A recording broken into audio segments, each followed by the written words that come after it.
All right. Hello and welcome to another episode of the Couch Warrior podcast. As always, I'm your host, Mike.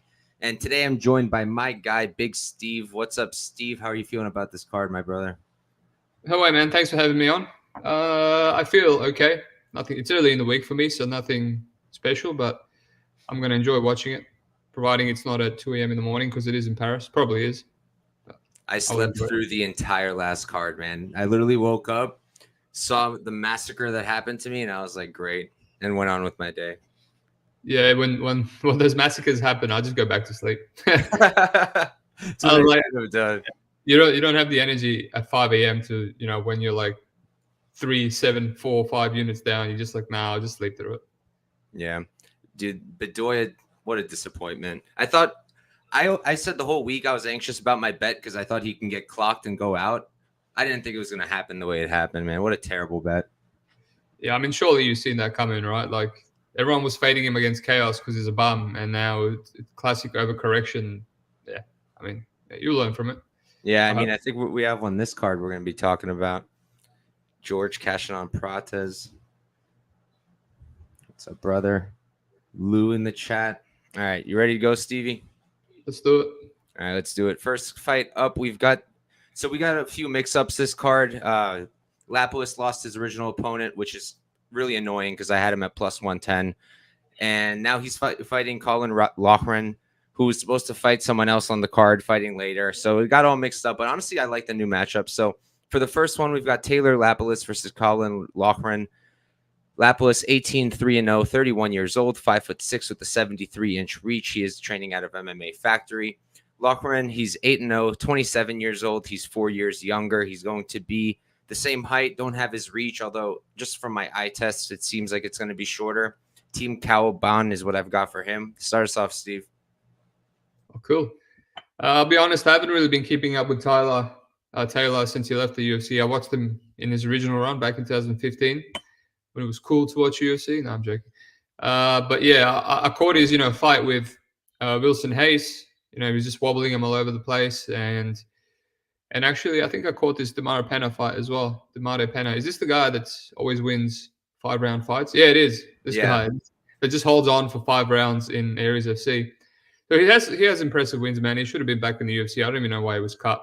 But yeah, this is a good fight. Isn't he like a minus 200 favorite over this Irish dude? Last I looked, it was minus 160. Yeah, it's minus 160. Yeah, money's coming in. I know this.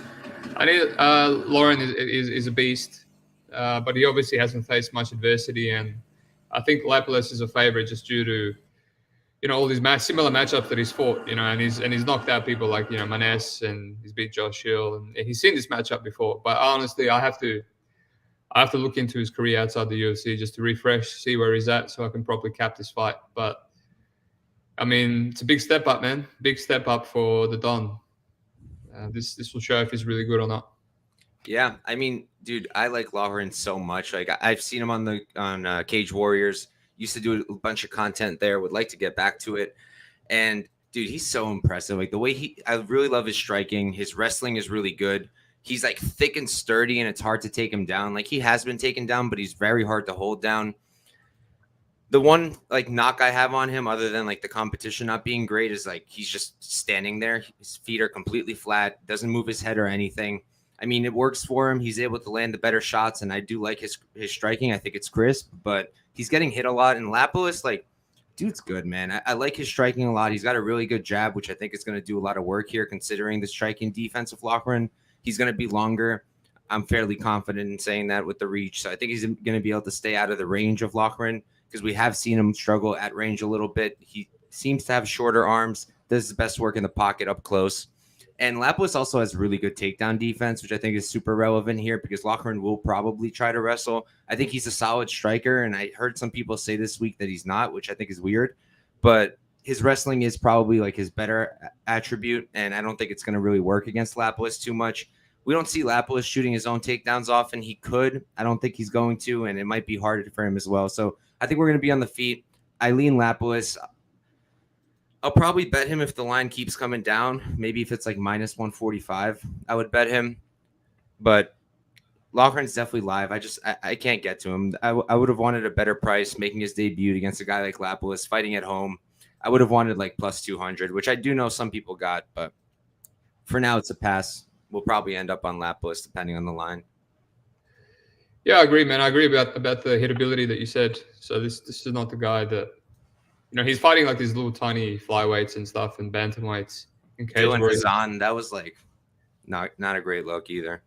Yeah, he was just letting him. He's cocky. He's letting people crack him because he looks to counter, but he's not going to be able to bully Lapalis. And if he is, then he's a beast. But I don't see it. We'll see. Yep, but we can move on. Speaking of beasts, we've got Farron versus Jacqueline Calvin-Kunch is apparently how you pronounce it. Farron 6'5" she's 39 now, 5'8" with the 73-inch reach. On the other side, Calvin-Kunch 5'1" 26. She's going to be 13 years younger, 1 inch taller. Don't have her reach. And I'll start us off here.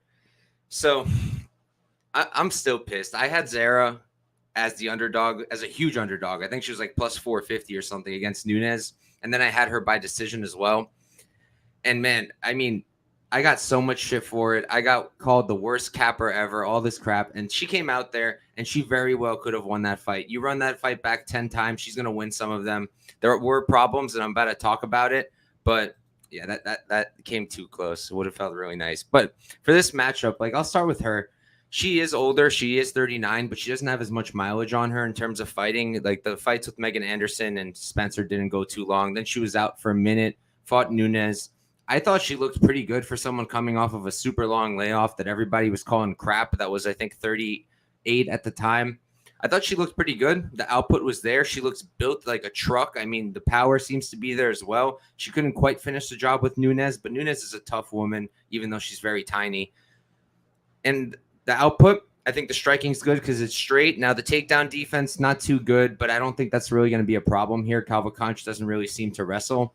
And speaking about her, she lost to Jendrova on the Challenger Series, which is okay. Jendrova's pretty decent. But just in general, that performance and the other ones, they don't impress me too much. I don't get why she's minus 300. I don't think she should be. I think it might even be wider at this point. Minus 365. That doesn't make much sense to me. I think she's also really hittable. Farron is for sure. She's got that tall woman's defense. And then if you back her up against the fence, we saw that with Nunes, then it's super easy to land whatever shots you want, even if they're sloppy. But Calvin-Kunch, I don't think her striking is that good either. It's straight, but it doesn't seem to be too powerful. Output seems okay. She's hittable, like I said. She doesn't really wrestle either. Takedown defense seems okay. I don't expect that to really come into play at all, though. Honestly, I'm going to pick Farron to win. Whether I get to a bet, it probably won't happen because she's 39 years old. But if the line does get even wider, I'll probably throw a little something on it because I don't think that highly of Calvin-Kunch. And Farron, I get it, but she's still got a little bit to her. How about you, Steve? What are you thinking? It's definitely dog a pass. I agree with you there. It's just, having money on Farron, it's quite hard. It's quite hard. She had a lot of advantages over Nunes, the height. The Nunes just couldn't reach her, and, the knees were there. This is according to topology, Jacqueline is 5'9", and Zara is 5'8". I don't know if that's accurate. She definitely seems taller than 5'8" to me, but maybe it's correct. Who knows? I know she looks like 6'5", when she was in there against Nunes. Maybe that's why. But yeah, the only thing I really considered here, obviously, can't play the juice. The only thing I consider is maybe the under. You look at Jacqueline's career. Nora Cornwall, the chick that we're going to be talking about, she hurt her. She got hurt by her as well. She also hurt and got hurt by Jendrova. So I was on Jacqueline. I thought she was the better striker. I think she ultimately lost that fight just because it was at lightweight. And I mean, she's really a bantamweight. She had a lot of extra baggage in that fight. I think bantamweight is a natural class. Other than that, she's just fighting nobodies and she's finishing him. And Melissa Coden, she's the LFA champ. She beat her also bantamweight in the 5-rounder, but she beat the crap out of her in round 1. So I think she's 26. She's improving. She's going to be obviously the similar height, so she's not going to be struggling to reach. I think Nunes was cracking her quite a bit and just couldn't really finish her because she's a midget, obviously. You always fade, from my history, I always fade girls that have to, and guards that have to punch up. They seem to lose a bit of power when they have to punch up to taller fighters, which is quite annoying. But yeah, that's it. That's the only thing considered. But it's under 2.5 is like it's a pick'em, which they say there's a 50% chance, the Jacqueline finishes, or 50% the Risen, and I kind of line it there, so not much value. Like she could hurt her multiple times and not finish her. Like she's moving up to featherweight again. It's short notice. Isn't it bantamweight? Yeah.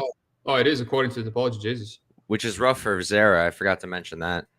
Has she ever fought a bantamweight in her entire life? Let me check. I doubt it. Featherweight. Maybe super early. Catchweight. Yeah, catchweight is the lowest. 2017.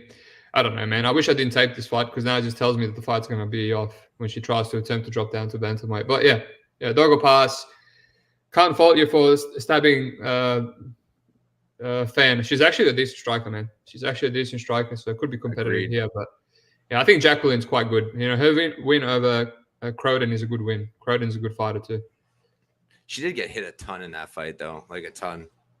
Yeah, she gets hurt, man. She gets hurt a lot. Jandrova, the Cornwall, like it's a Cornwall.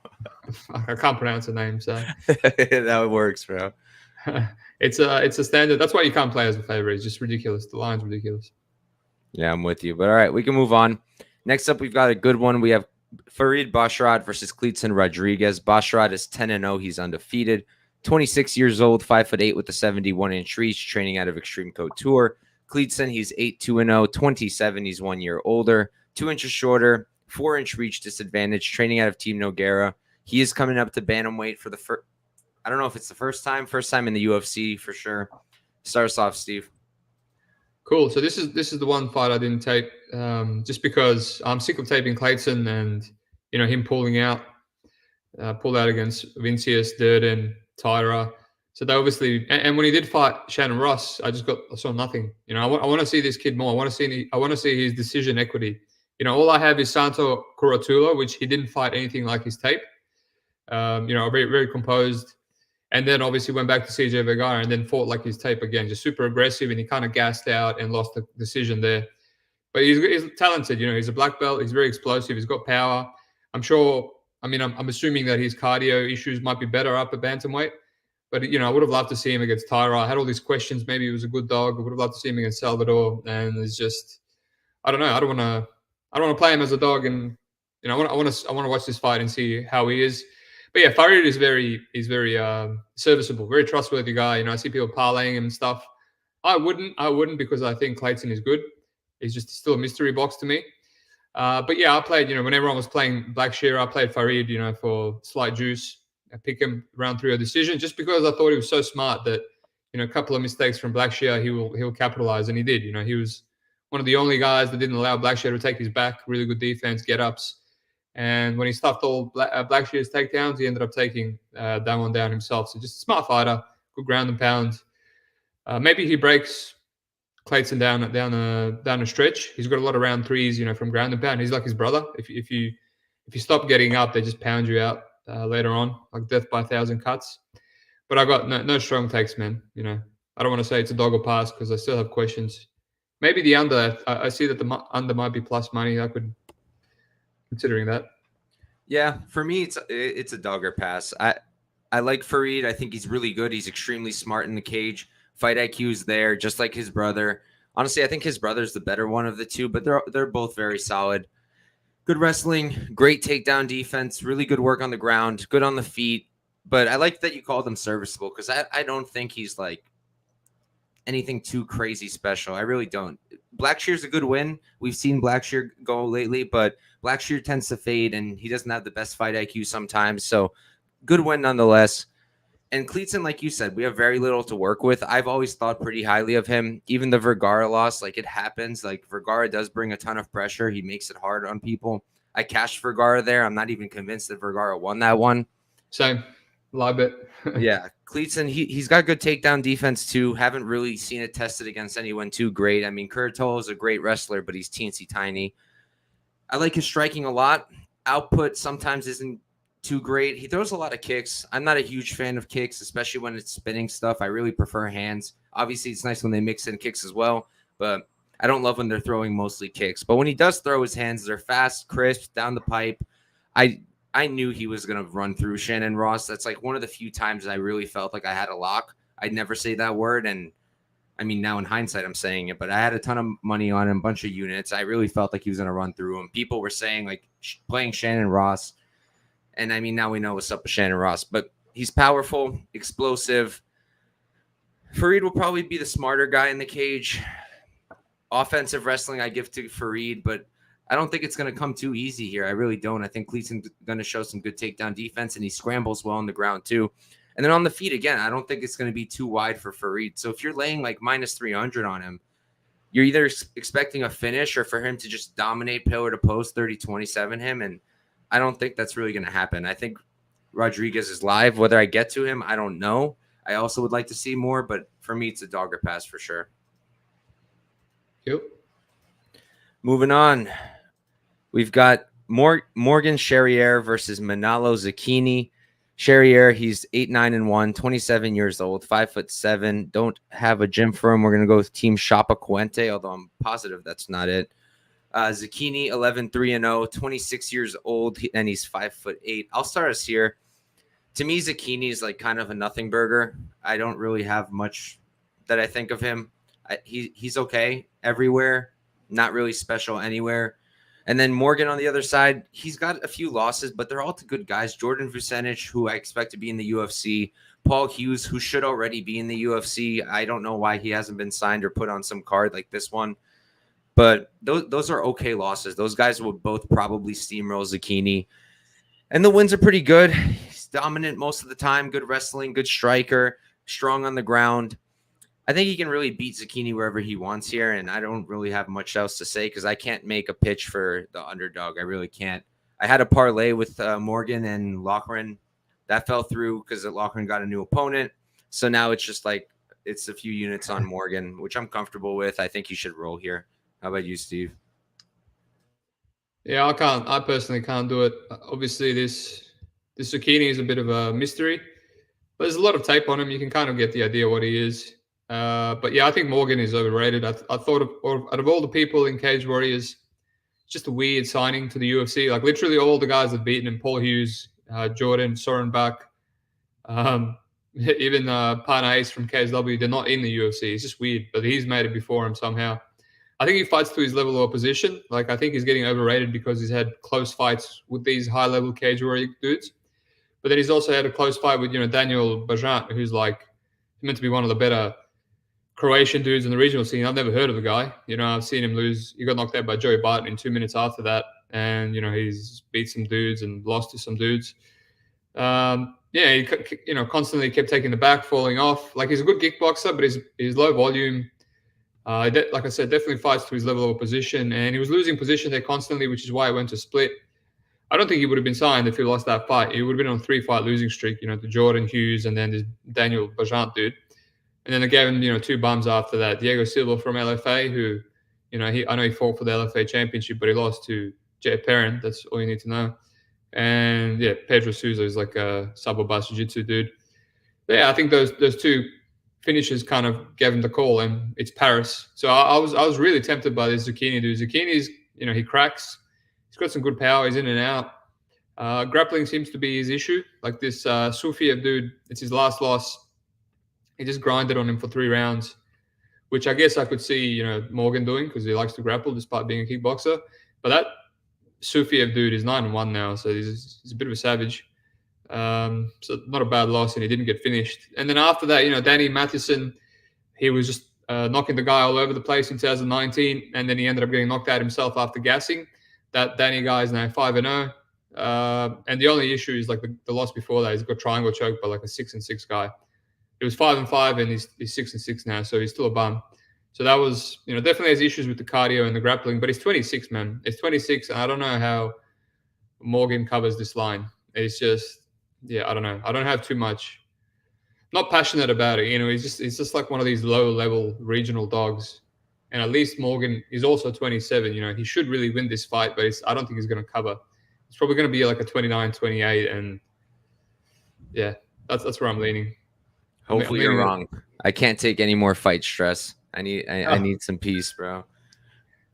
Well, if you stop parlaying $1.30, unprovable favorites, you're probably not going to stress as much. Dude, I've been so good with not doing it, and then the last few weeks I went ham and I paid the price on something I knew better than to do. So, yeah, I didn't even parlay Bedoya. I just played him straight, which might have even been worse, honestly. Yeah, definitely, bro.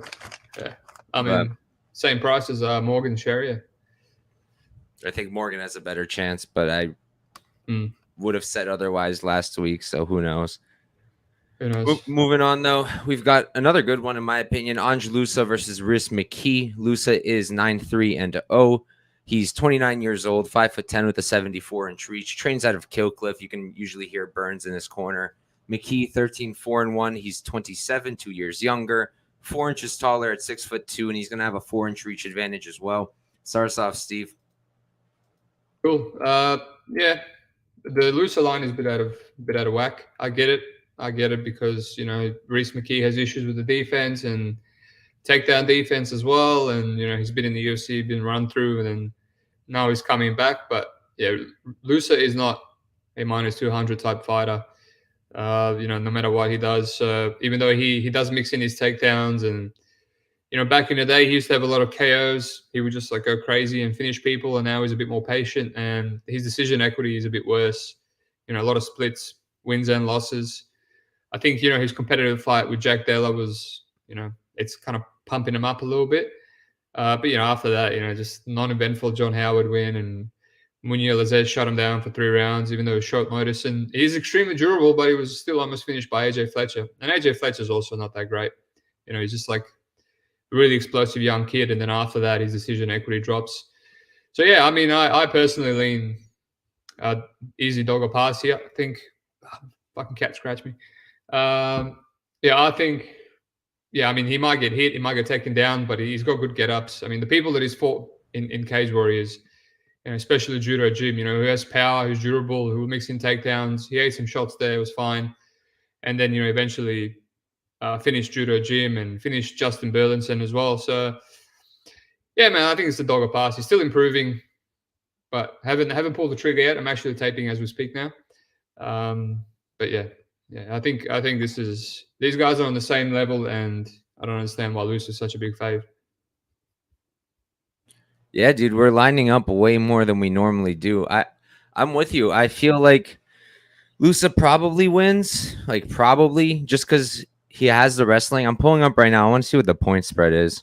McKee plus 3.5 is -155. Would have liked something better, but yeah, in terms of the matchup, I think McKee's a little bit underrated just because of those 2 losses. First of all, Hamzat, throw that out the window. This is not Hamzat. Angelus is not Hamzat, even though he can wrestle. And then Alex Morono, the dude's good. He's still fighting at a high level. I always try to fade him for some reason, and it doesn't work out for me. Good volume. So he's a tough dude to handle, especially for a guy coming off of a Hamzat loss, and that was the only other UFC fight. I liked him before the UFC for a reason, and I still like him for the same reasons. I like his output. I like his striking. I like how durable he is. I like the pressure. He is very hittable, but he's going to be a lot bigger than Lusa. And you were talking about this earlier, punching up, that's something Lusa's going to have to do here because he's definitely the shorter man. And yeah, his takedown defense is horrible. Even on the regionals, not great. And with the striking defense also, Burlinson landing on him was not nice to see. I was considering him as a dog here, and Burlinson's not that great of a striker. He's more of a grappler, and he was landing quite a bit on him, which I didn't like. But something with Lusa is he doesn't seem to handle pressure very well. When he's the one getting pushed back, when he's stuck at range, like the Munir-Lazzez fight, he's not comfortable. When he was getting pushed back by AJ Fletcher, he was not comfortable. And I just don't think it was that great of a look. And Fletcher's his size. So against Fletcher, yeah, he found a lot of success because he wasn't fighting at range. But McKee's going to be bigger. He's going to be the size of Lazzez. I actually think he's an inch taller, if I remember correctly. So if he forces him to fight at range, he's going to probably land more shots. He's got the better output, in my opinion, and he's probably going to land cleaner. Up close, yeah, I like what Lusa does a lot. I really like his body shots. I think that's going to be a smart thing to use here. Use body shots, open up the defense of Riz McKee, and then go upstairs. His wrestling is very solid. He showed it off in the Fletcher fight. I do think that's going to be useful here. Lazzez has better takedown defense than McKee, and I do think he can get it if he shoots for it. Lusa really should win, but I don't think I can get there at this price. for me, it's also a dog or pass, but I also don't know if I want to bet McKee just yet. I want to see how that takedown defense is coming along because I do think Lusa is going to shoot. And if it hasn't improved, it's going to be not too hard for Lusa, in my opinion. Cool. Moving on, we've got Nora Cornhole versus Jocelyn Edwards. My bad, I muted myself. Did you good. say that Burlington doesn't have good striking? You like his striking? Yeah, he's got good offensive. He's got lack of defensive. Defense. Yeah, but when he gets going, man, he's pretty sharp. He's definitely sharper than Lusa. Lusa just fires like random 1-2s and circles around and mixes in takedowns. Like there's nothing good about his striking. It's weird. He's become a point fighter. Strange. Yeah, I mean he was keeping that high guard up pretty much the entire Fletcher fight. Yeah. Anyway, let's move on. My bad. Let's do it. You're good. We've got Nora Cornhole versus Jocelyn Edwards. Cornhole 6-1-0, 33 years old, 5'7". Don't have her reach. Edwards 13-4-0. She's 27 years old. She's going to be 6 years younger. Am I math incorrect? Yeah. 5'8", 1 inch taller, and she's got a 70-inch reach. I'll start us off. I mean, Cornhole, nothing special about her. Not much grappling to her. Good in the clinch. I like the knees. A lot of pressure. Decent output in the clinch. Striking is pretty good. Straight for the most part. Output is okay. She's very hittable. Don't think she's anything special, honestly. I really don't. I guess she's an okay signing at the weight class. We don't have too many women's bantamweights, but I don't think she's anything too special. She could probably land a good amount against Edwards. Edwards doesn't have the best striking defense, but I honestly think Edwards is the better striker. I think she's going to have the better output. Don't expect either woman to really grapple here. If anyone does, I guess it would be Edwards, but I don't think it's going to happen from either side. And yeah, for me, it's just a boring decision win for Edwards is what I think is the most likely outcome. I don't know if I want to bet her at, what is it? It's minus 107. I'm tempted. I am tempted, but it's a fight that I want to tape more. This one, the Lusa one, I want to retape. So I'm not going to be doing anything right now, but I do think Edwards wins this. How about you, Steve? Yeah, I've taped. Unfortunately, my tape spreading this week has been pretty crap. I've taped way too many fights of Cornhole, and then missed out on some higher level fights. But I taped her first fight. Her loss to Calvin-Kunch, because obviously they match up. And she had a bunch, like I said, she hurt Calvin-Kunch, and she had a bunch of takedowns there. And I was like, all right, so she will go for takedowns. And I watched a couple more fights, and she's also getting. I don't want to say she's getting takedowns. Her tape is weird. Everyone is like grappling her, and then they end up on the bottom. It's strange. I don't even know if she even has a grappling background, but she just ends up on top. Obviously, a lot of these girls are bums. 12-10, 1-0, 3-2, 0-0, but like that was enough for me to see that potentially she could kind of end up on top of Edwards, and she seems greedy. That Calvin-Kunch fight was a 3-rounder, and she hurt her on the feet. She will throw. That was in 2021. So, it wasn't that long ago. But, yeah, I was expecting she would be a big dog. I heard people talking about Edwards, this girl being crap and being brought in, and Edwards probably beats her. And then I saw the line. It was like close to pick him. So I was like, no, I don't feel comfortable. If she was a big dog, then that would be an easy play. I think she's got like a bit of grit about her that can punish Edwards, because Edwards is just a whole lot of – she's athletic and she just skirts and kicks. But she just – ends up on the bottom, and that's where the grit will come in. I still feel sorry for anyone that lost their Put-it-over bet. I was going to lock her in, and I slept in, and then I was like kicking myself. I was like, man, 2-0 down. This is easy. And then when the decision was read, I was blown away, and I was like, I've been saved. Someone saved me today. But yeah, it's just a horrible fight, and it's a pass. That was me with Kinoshita last week. I almost added him to my slate last second, and I didn't. And that was like my one win of that night. I lost every bet, but at least I added him last minute. You added him? And I also had early Billy Goff lines as well. And then I cashed out half of it. And I was like, yeah, Kino should have so much success early. I mean, dude, he was like wobbling him all over the place for the first 2 minutes. And then I was like, this is looking bad. This is looking bad. Yeah, I don't know about calling Kinoshita Conor McGregor anymore. The Japanese McGregor. No, that's Dan. Dan is shoehorning that name in there for the world to see. I mean, dude, he really he popped off the name. It's just guy didn't live up to it. But we can move on to our next fight.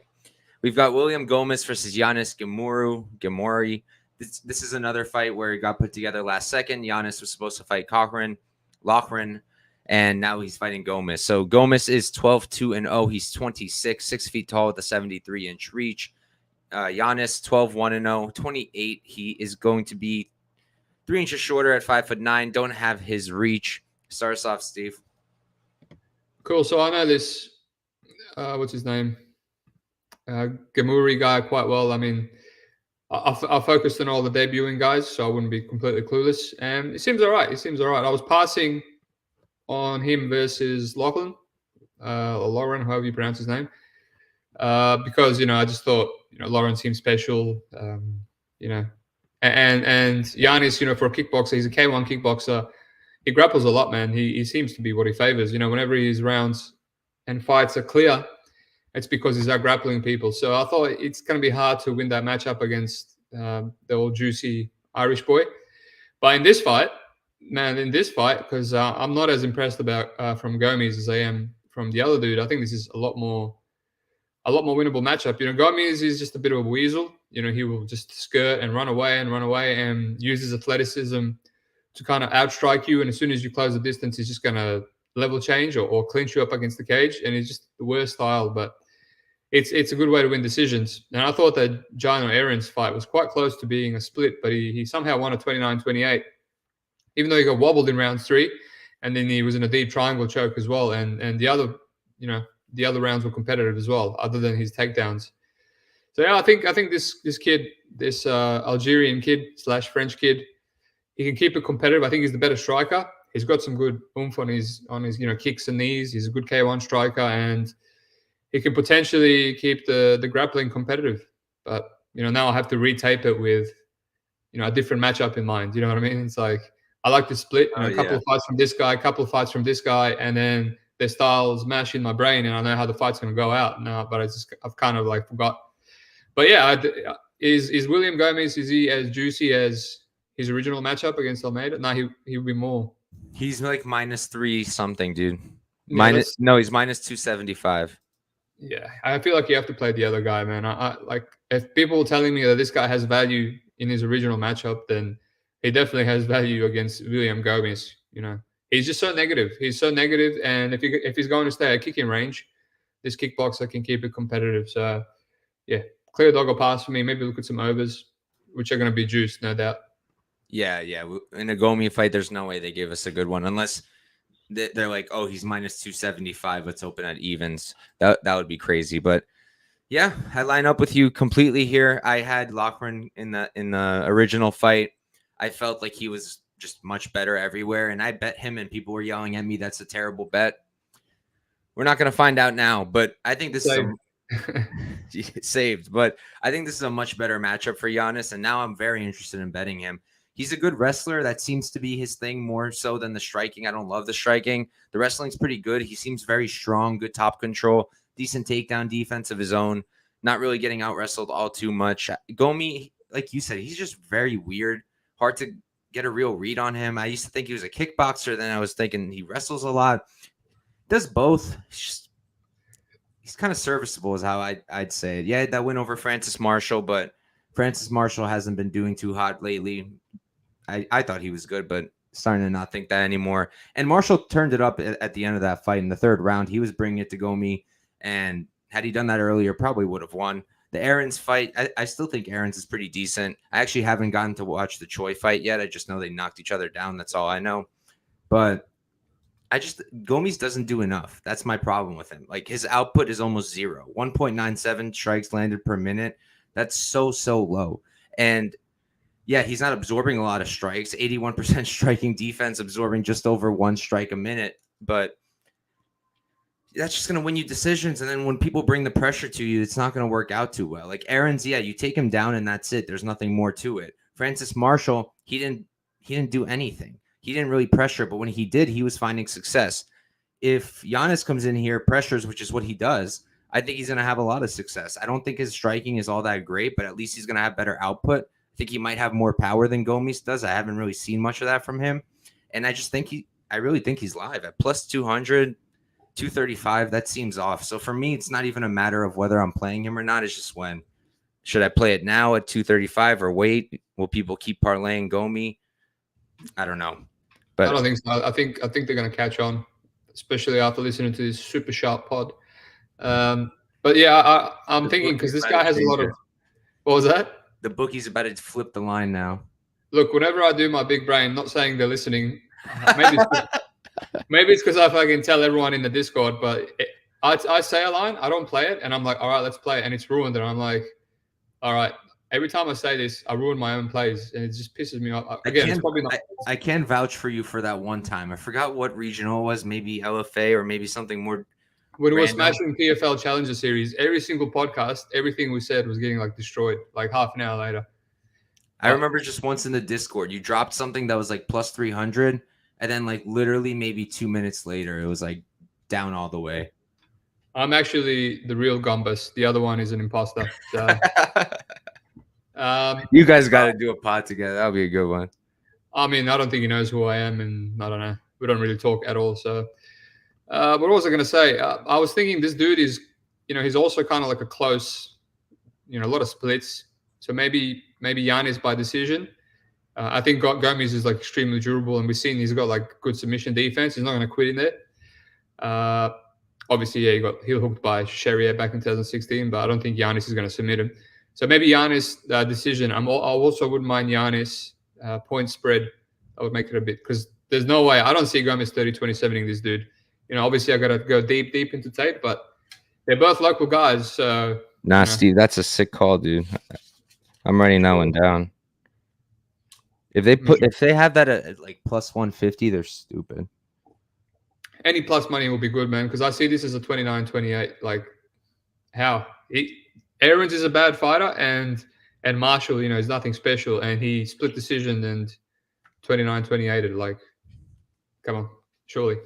Yeah, I wrote it down. I think I'm going to be playing the money line and probably the spread too. And I mean, he's got some decent wins too. Rashid Haas, he's not bad at all. I think he's like, what is he now? 13-3-0. I think I bet him against France Malambo and lost that one though. Nowitzki's not bad either. Still copping wins, doing pretty well. So he's fighting guys who are actually pretty decent. But yeah, I think he's super live. Yep. So we agree. Let's move on. Definitely a bad line. Let's see. All right. Next up, we've got Volkan Oezdemir versus Bogdan Guskov. Oezdemir 18-7-0. He's 33, 6'2" with the 75-inch reach. Guskov, he's 14-2-0. He's going to be 3 years younger at 30, 1 inch taller. And I do not have his reach. I'll start us off, but real quick, I want to pull up. Do you know who Oezdemir's original opponent was? Mirzakhanov, Azamat. Yeah. Okay. So that was definitely a better fight in my opinion. For me, I think this guy Guskov is like a fraud. I'm not seeing it. He's knocking out bums, and he's doing it in a way that to me it's not even impressive. He looks sloppy. He looks extremely hittable. There's not really much grappling to him, not much upside there. He does it sometimes, but I don't think it's going to be good enough to get Oezdemir down. I understand a lot of people are saying Oezdemir hasn't looked too good recently. He's on the decline, but like he's fighting guys who are very good. Like Jiří Procházka in that debut. I remember I had Oezdemir there, and he was hurting Jiří until he got freaking caught by the Jiří's like unique random strikes. Ankalaev, it's okay. That's not Bogdan Guskov, not a similar style at all. The Paul Craig win, I mean, you can't take much from it, but he fought smart, which is always a good thing. And then Krylov, I think Krylov's criminally underrated. I think the dude's really good, so I don't think that's a bad loss either. I don't think that Bogdan's on the level of any of those guys I just named. Definitely not on the level of Rakic. I know that win for Oezdemir was almost 4 years ago now, but I think his striking is still there. I think he's going to be the cleaner striker. Yeah, he's still hittable. I'd say they're both about the same. Can Bogdan land a huge power shot? Yeah, he's got power, but other than that, I don't think he has much else. As long as he doesn't knock out Oezdemir early, I think it's Oezdemir all day long. I played him at minus 156. I played him for 1.6, I think, units. Now he's minus 180. It's getting wide, but like I just really don't. I don't think this guy Guskov is it. Like this is the line that was there when he fought Jiří. I bet him at minus 175 against Jiří. And now you're telling me Guskov's got the same chance? I disagree. How about you, Steve? Well, first fight I taped, I love taping these unknown regional guys. Goes in with my love of regional footage. And I came in with that narrative, right? All right, here we go. They've got some bum that's finishing other bums, and he's gonna be a fraud in the UFC. And when you tape those guys, you have to tape every single fight. I want to see if he's been rocked at any point. Obviously super quick tape, like 90% round one finishes. And I left with not being 100% certain, man. Like, first of all, it's not all bums, right? Last guy is 20-10. He's got a 7-2 guy in there, 4-1. 33-8 is the one guy that sparked him cold. So now I'm thinking, all right, and he sparked him with a jab. And I'm like, all right, maybe this guy is a glass cannon. But then the guy that sparked him, I went through his record, and he's just all around one, some Russian beast with all around one KO. So I'm like, all right, let's keep going. And he fights with his hands low, and he's quite confident in his power, and he seems to have a touch of death, right? So it's just a mixture of ground and pound and KO on the feet, and it's like, this guy might just have like really, really good power. And I'm seeing it with everyone, not just bums. Like, there's some good records here. The thing is with records, you can be a 50-50, or you could be a Jay Ellis, but you could have a good chin. The durability doesn't translate with records unless you're a quitter. And this guy's like death touching everyone, and he's got good counters as well, with like hands low counters. Obviously, he's open to be hittable as well. That's why he got knocked out by that one Russian dude, because his hands were completely low. And I found this one fight, like there's a round 3 KO, right? So I'm hearing the narrative that he's gassy, right? This is before tape as well. And he's perfectly fine. Round 3 against Nulan Tokobalakiyev, 2019, not that long ago. Brave CF, brave decent promotion. Just fine, couldn't get him out of there, a bit of clinching. And round 3, he lands a knee and then ground and pounds him out. And I was like, okay, so his cardio is completely fine. He carries his power late. It's not like one and done. He's got round 3 KOs, and it was fine. And now I'm just thinking, all right, this could be like one of those spots where everyone thinks he's a bum, and they're fading him with like a minus 200 Volkan Oezdemir, who's, yes, I get it, he did fight good guys. In Krylov, I agree. Krylov is super underrated, and I think he's a top 6 guy if he just sorted out his brain farts. Even in that fight, he came and hit him hard, Krylov, and then Volkan, and then Krylov just spazzed. He just became an absolute spaz. But yeah, I feel like he's definitely a little bit washed. I don't think he was that good to begin with. Volkan, I thought he was always overrated. Knocking out a bunch of bummy dudes like Manovar, Serkanov, beating OSP. But yeah, I've got a weird feeling about this fight. I don't feel like playing the juice on Volkan or just fading this guy, assuming that he's a bum, because he's actually, I get this feeling he's confident. If he's going to come in with the hands low and confident, Jiri style, he could be the guy to spark Volkan. But obviously, the longer it goes, Volkan is durable. I'll give him that. Volkan is durable. He had some bombs from Krylov, and he hit Krylov as well, and Krylov is also super durable. What I was surprised by here, and I know this is probably going to ruin it now that I'm mentioning it, I was surprised by the under 1.5, which was, for the last 2 days, I was about to lock it in on Bet Online, and I could only do $250. And I said to myself, I've been good recently. Especially when I'm tipping it to people, what's the point? And I've held out. So it's probably going to be like fucking minus 200 now. But that's what I'm surprised. I'm surprised it was so high. It was $1.76. Maybe you can tell me what that is. It's 14 cents away from Pick'em. So it's really for like a round 1 guy. And Volkan came out extremely aggressive against Krylov. If he hit this guy with some of those punches, I reckon this guy might have been done. So really surprised by that volatile fight. I know I lost my recent one against Spann and Smith, but when Smith dropped him, that should have really been over. But yeah, that's the only thing I'm considering. It's volatile. I don't want to fade this dude assuming he's a bum.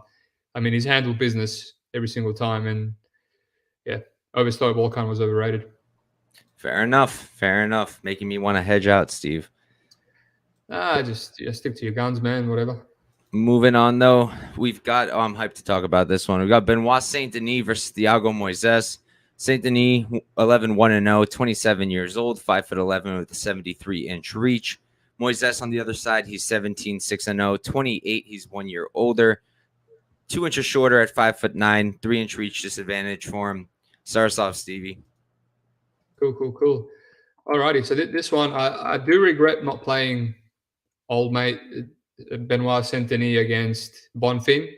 especially when everyone, the noise on the parlays, and someone was saying get an early -200 on Bonfim, and I taped it, and I was like, I always said that once he started training full time, Bonfim has gone through the roof. He's got a little bit of Khabib about him, man. He's like a savage. He's the epitome of rabies, right? Durable and just keeps coming. Will throw spinning back fists. Got a nice body kick, and I just I regretted not taking advantage on him against Bonfim, because look at the line now. Now he's just classic overcorrection. He's a favorite against the guy that can probably handle that grappling onslaught. Really good black belt in Thiago Moises, who's also extremely durable. And I don't see him, taking down Moises and rear naked choking him in the first or second round. Now, yeah, I do have to do a bit more tape on Moises. I think I was always underrating Moises, but I've kind of gained a bit of respect for him. I think he's the more stronger and better control-based grappler. But he's always had issues with his striking, but I've kind of gained respect for his striking after the Hernandez fight as well. He literally just shut him down for 3 rounds, and he was countering him and he was calling him on. And I was like, you know what, this guy's leveling up, which makes sense. The dude is like, what, 28? Like these two dudes in their prime. It's going to be a great fight. But yeah, I mean, I definitely have to look into it some more, but I think all the value is on Moises, as much as it, hurts me to say. The BDS is everyone's boy now, including mine, but if he's going to come in super sloppy like this, every fight you watch, he's losing position. He's throwing unset up, spinning back fists. It's working against Miranda, obviously. He was always going to steam through him. But yeah, against Moises, man, he's probably going to get countered. He can be taken down himself. But yeah, good fight, man. Good fight. I neglected it a bit on tape because I saw the line moving, but now I'm interested in some Moises. I'll have to look into it. Overs are probably going to be juicy again, but who knows? Submitting Bonfim, that could give us a reactionary line on the overs as well. It's plus 105 on the over, 2.5. Oh, 2.5. Okay. Yeah. Well, the 1.5 is probably going to be very respectable as well. Yeah, I played Fight Goes for a half unit at plus 135. I thought it was a good spot.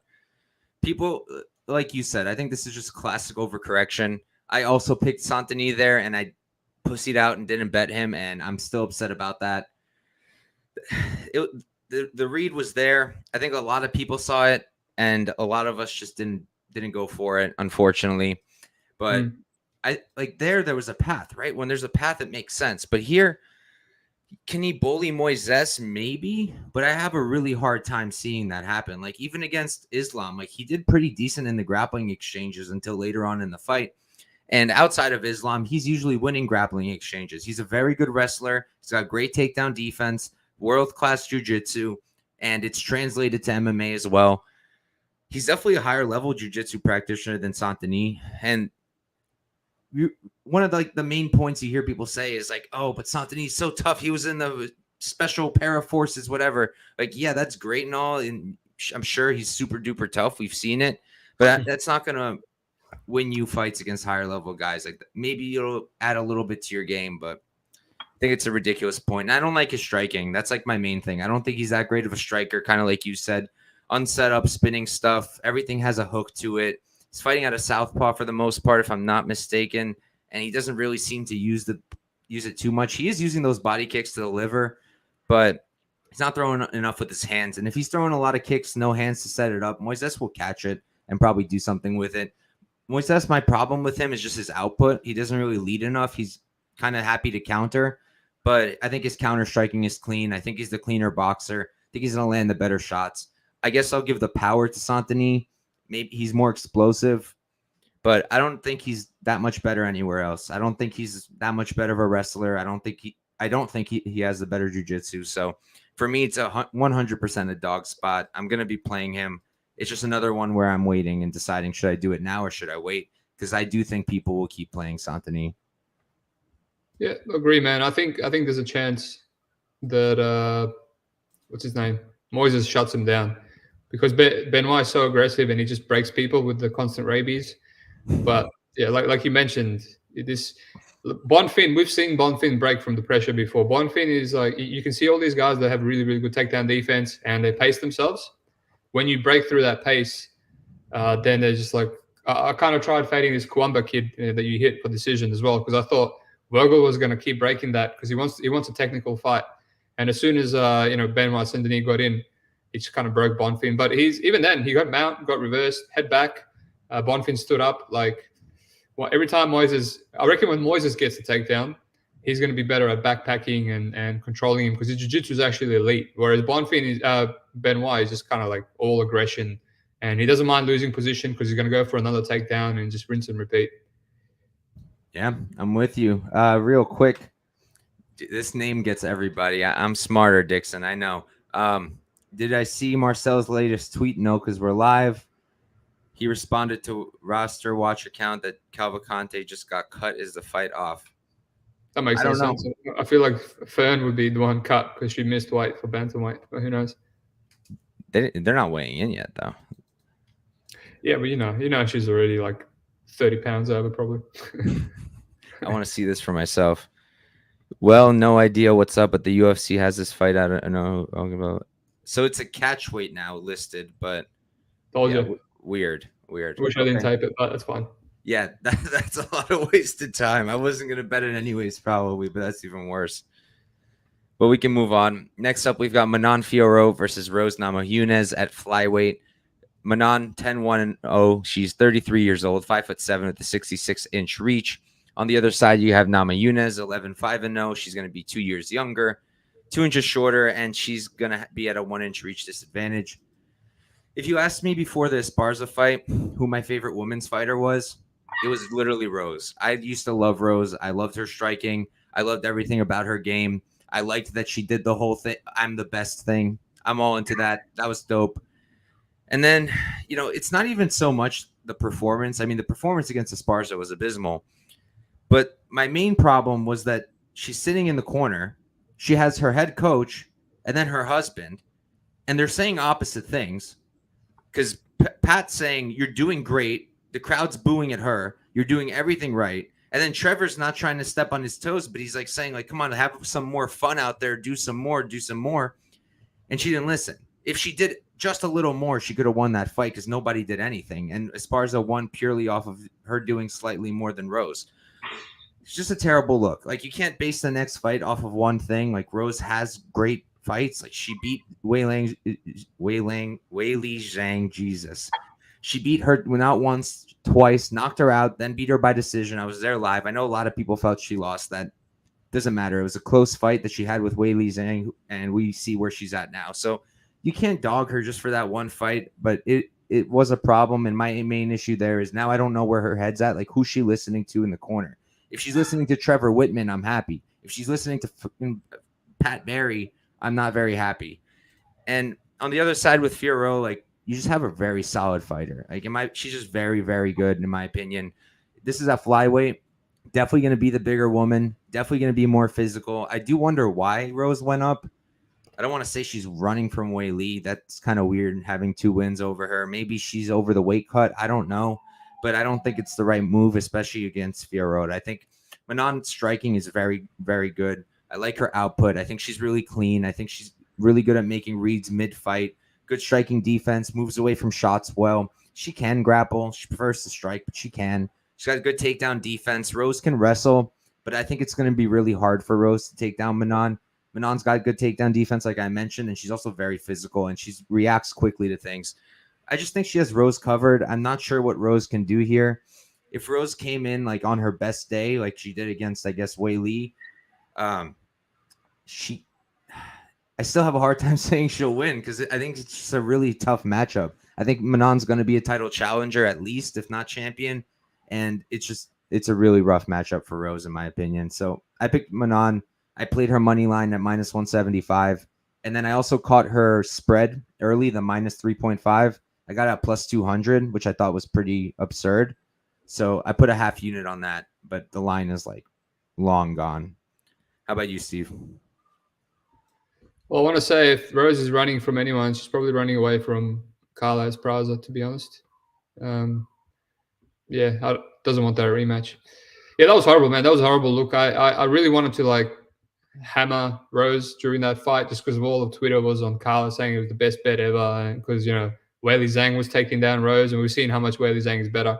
And I didn't. I showed some maturity, And then I ended up live betting Rose after round 1 and put $1,000 on her. When I thought she was 4-1 up, he was stuffing every takedown, and she was landing all the jabs and stuff on Carla. But yeah, so I thought I was emotionally mature, but I wasn't, because I think that live bet was influenced. Anyway, yeah, that was a red flag. Like you said, everything with the fact that your coach can't even tell the husband to shut the fuck up. Like, he's scared to offend the husband. It's like, dude, you're the coach. You're the one that's getting paid by the fighters. Like, so let this jobber get in and ruin the fight. Because he was giving the wrong information.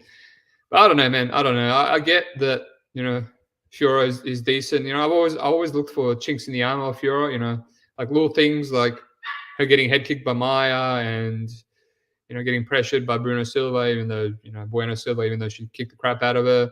And then when it came down to the Chookagian fight, I was like, you know what, even though Chookagian is known for split decisions, I get this weird feeling that Fiorot's going to 30-27 her, and she just, shut Chookagian down.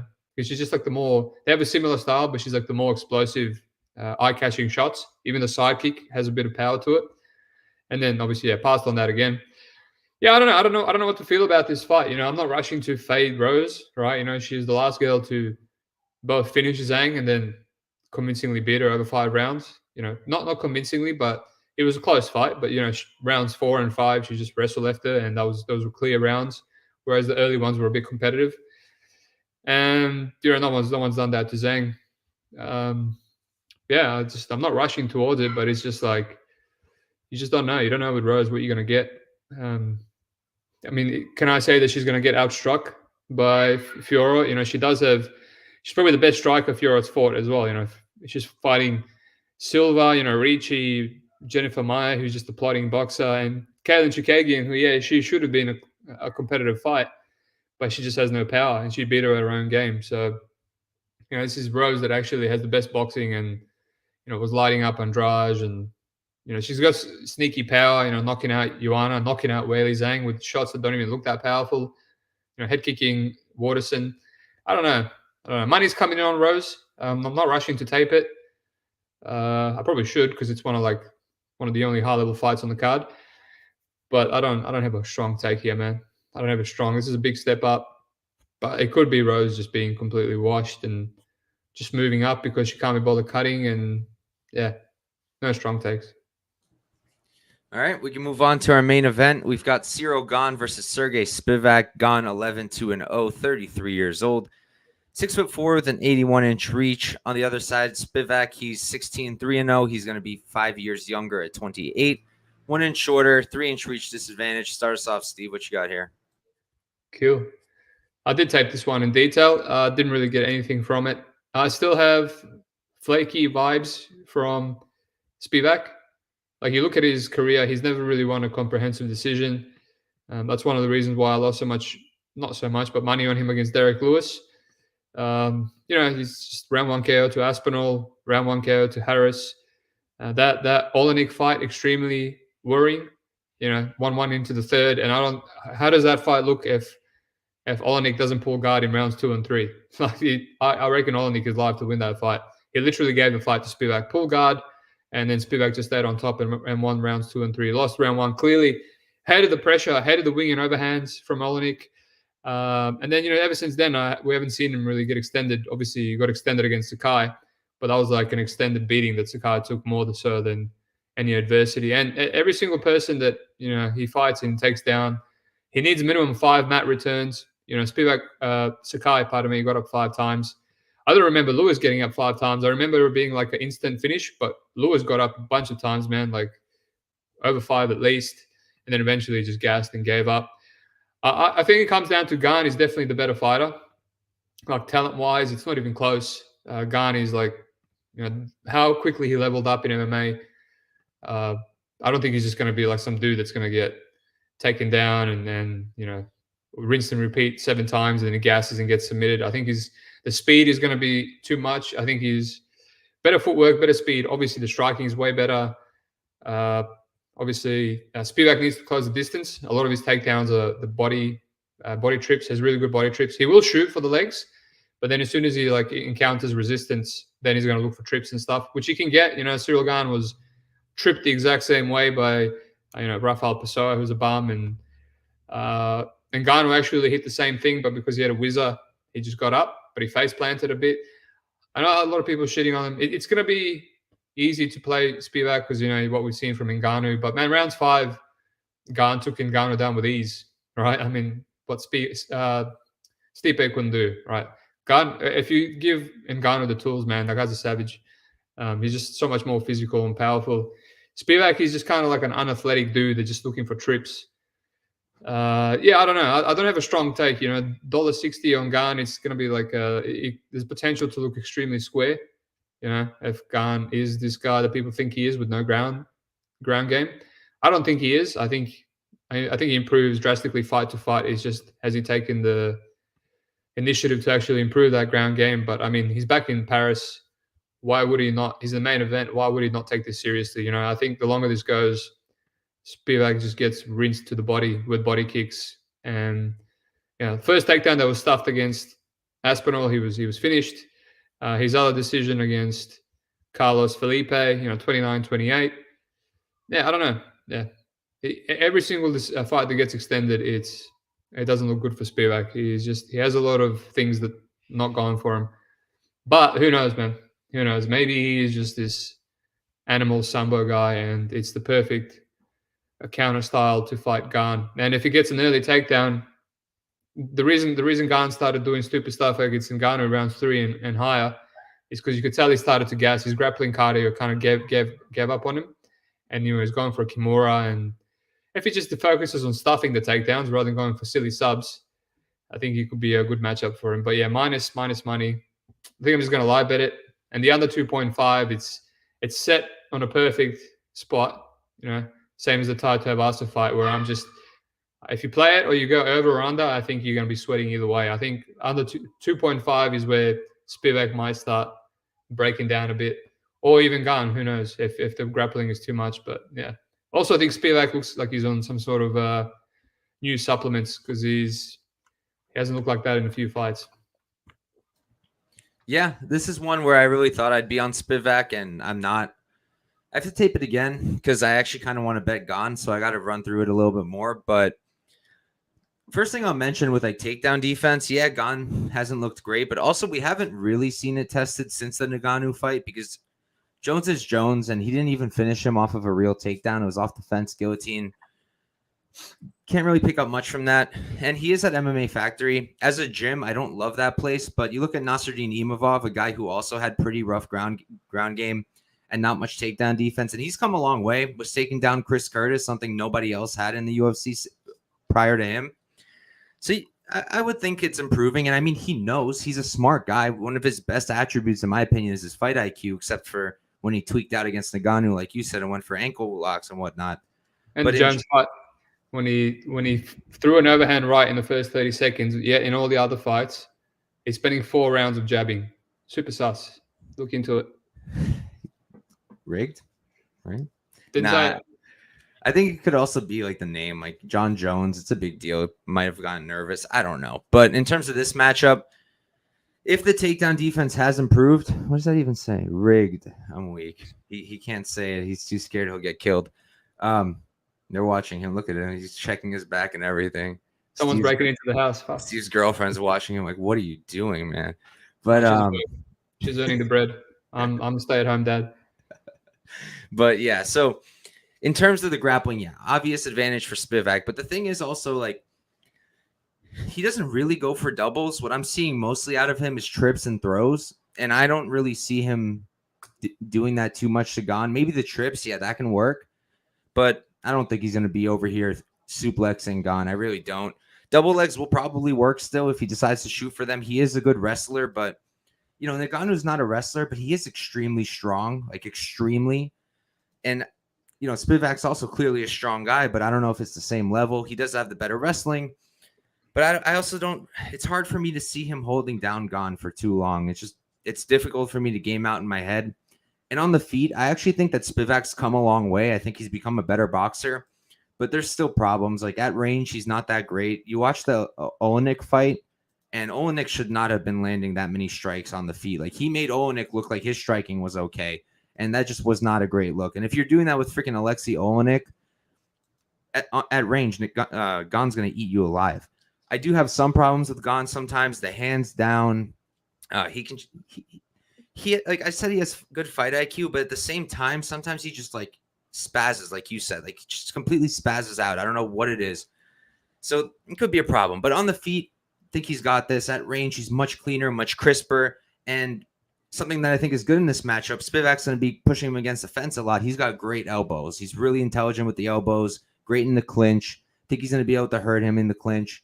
As long as he's able to defend a few takedowns, it should be Ciryl Gane all day long.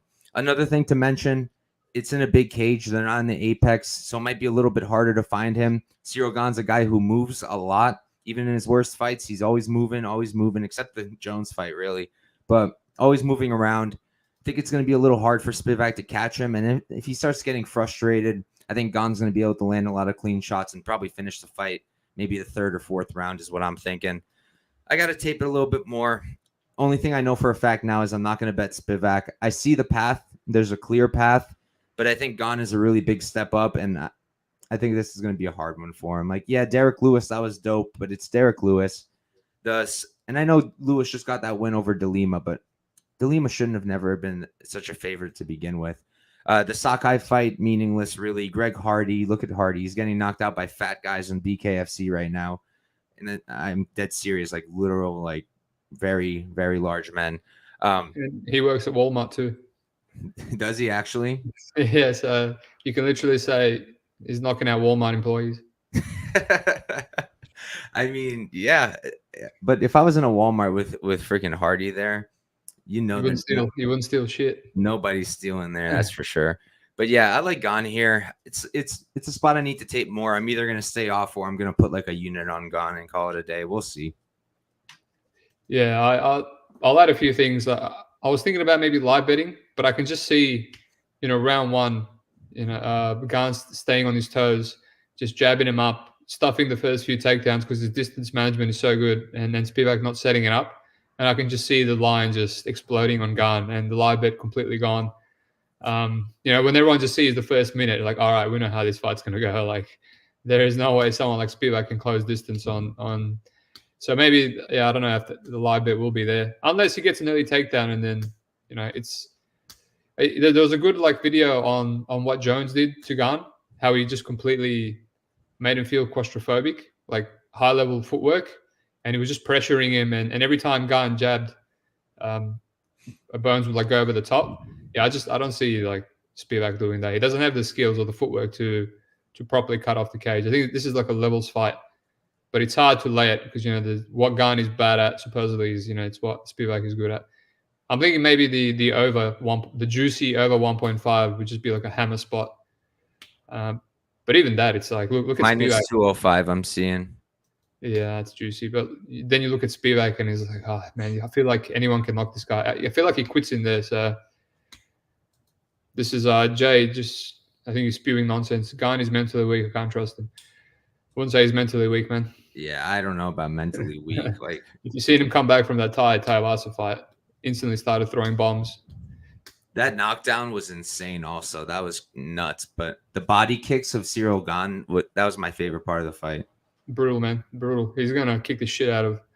That's also one concern I have in this fight, though. Like, do you think Spivak can catch his kicks and use that to take him down? Because that's the thing, man. I'm thinking he'll probably go for him. Spivak is very smart with how he gets his takedowns. Like, he's got a variety of him. He'll definitely look to catch him. But I think he's probably going to eat a head kick as well, trying to time a body kick. And Gane does the front kicks to the face as well, and the crescent kicks and shit. I don't know, man. It's a levels fight. It's going to look very square being on Gane, and if he gives up an early takedown. But maybe I just stick to the live bet, or Gane and over 1.5, or Gane KO. Yeah, I'll be surprised if Spivak is not flaking at some point in rounds 4 or 5. Like, look at the beating that Volkov took. Like, he had a couple of 10-8s in there. Like, I don't think Spivak is surviving that. I'm looking right now at late props for Ciryl Gane. Round 5 plus 2,000 for the knockout. I'll look at they'll drop it on FanDuel, the round 3, 4, 5 knockout prop. I'll probably play that for Gane if it's a decent price. Yeah. I would be careful because every time I've played that, I've always done rounds 3, and Lewis round 3 and then Tovasa round 3. These are really durable guys. So I don't know, man. I reckon I'll play it safe. I'll play just KO or something because Spivac, a mental midget, he might flake in there. If he doesn't get the takedowns, he might flake. But it's good, man. It's good. All right. That is, I believe, 12 or 13 fights for UFC Paris. Thank you guys all for tuning in. We've got 19 live viewers still in the chat. Appreciate all you guys big time. As always, you guys know where to find me at Couch Warrior Pod on Twitter, Couch Warrior Podcast on YouTube. Did a breakdown. What did I do yesterday? Did a Contender Series breakdown, but that was today already. I'll be doing Contender Series again for next week with Wiz, probably on Thursday this week. And then I'm not going to be dropping anything else, really. I'm probably going to do my YouTube shorts, as always, drop those. I haven't done those in like 2 weeks, so definitely going to do those. And that's probably it for me, content-wise. Steve, tell the people where to find you and what you got going on. Big Steve MMA on Twitter, and the Big Brain MMA podcast is my usual. If you've tuned into Couch Warrior, you would see me a few times now. We'll do a pod. Lou Bet here says, Steve, who's the guest this week? I actually don't have one. I kind of just slacked because someone told me they were going to come to Melbourne. We're going to do like a in-person, like in the same room podcast. So I'll see how that goes. But maybe I'm looking for a guest. Other than that, I'll plug my Discord as well, which I'm going to up the price soon. So jump in there. Inflation. You have to follow the inflation with everything else. It's a good place. I could vouch. It's rough having Steve around, but everybody else is cool. Yeah, even though Couch literally just made his own and just bounced, he's vouching for it. But yeah, that's about it. I'm sure most people know me. So, all right, there you go. Most people know. that listen to me and you. I get it. All right, guys. Thanks you all for tuning in, and good luck this weekend. Let's get it.